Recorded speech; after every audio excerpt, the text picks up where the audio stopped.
we're finally going to be told who the ARMS character is for Smash Bros. And I'm going to rank all the ARMS fighters based on their likelihood.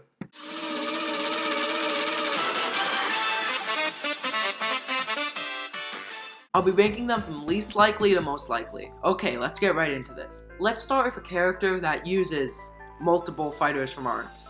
That's not gonna happen because of the wording they use for the announcement of the presentation. It wouldn't make sense because it says an ARMS character, and that implies only one. So unless they're trying to lie to us, I doubt there's gonna be more than one character. Next up, we have Bite and Bark. Now, Bite and Bark are actually who I'm personally hoping for, but I know they're not gonna happen. That's why I put them so low here. They don't really represent the main gimmick of ARMS. They have, ARMS isn't about having two people fighting at once. And they're really not the most popular characters too. It'd be weird for the one ARMS representation to be Bite and Bark. Next we have Masengo. I don't think Masengo's gonna get in for the same reasons Bite and Bark. His gimmick is he has this spirit thing that gives him these additional powers.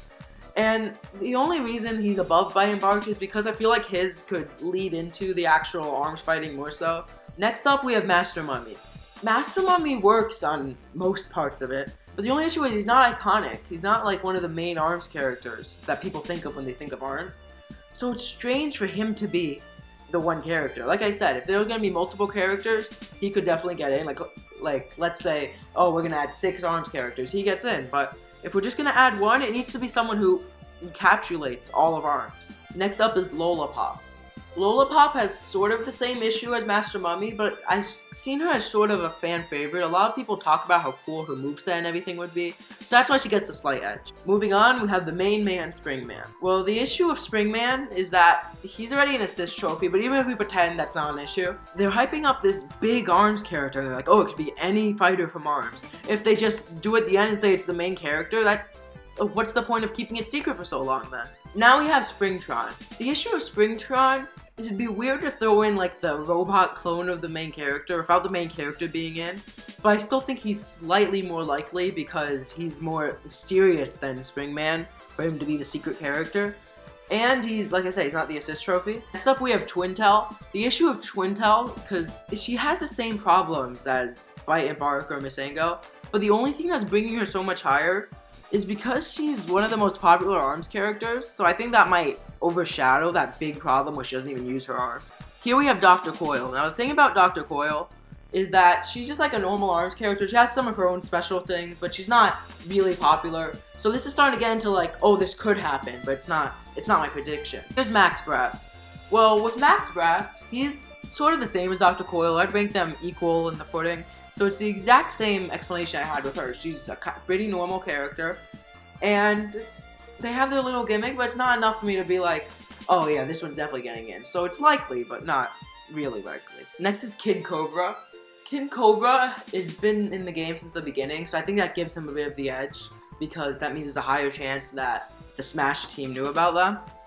And he's weird. I've never associated him with ARMS that much, so that's why he's a little lower than the rest of the original characters. From here on out, our characters I think are actually going to happen. They have a good chance. So first here is Ribbon Girl. Ribbon Girl is the secondary mascot of the game. So I think because we already talked about why I don't think Springman is likely, she'll have the shot. And then we have Ninjara. Ninjara is a cool character. And it's not as basic as Ribbon Girl, because Ribbon Girl, like I said, it sort of has the same issue as Springman with it being the mascot, but not really. And then next we have Helix. Helix was the most heavily advertised part. I remember when the game first came out, they kept showing Helix, and he's really liked by fans. So that's just making me think Helix has a really good shot. But then the last one here of the ARMS characters is Min Min. Now at the end of the ARMS game's life, they did this big party crash where it was meant to see who the best character was, and Min Min won. So that makes me think that she has a really good shot at being added to Smash Bros, especially since she's one of the most popular characters. Last but not least, we have Paper Mario, because Paper Mario is my favorite ARMS character. Tell me who you think is going to be added in the comments, and if you do, I'll shout you out in my next video. Speaking of shouting out comments, I will now start to shout out the comments from the last video. First we have a comment from Neon Astro saying, "This is epic." And then we have a comment from Grow Up a Lawyer saying, "Good stuff," smiley face emoji. Goodbye.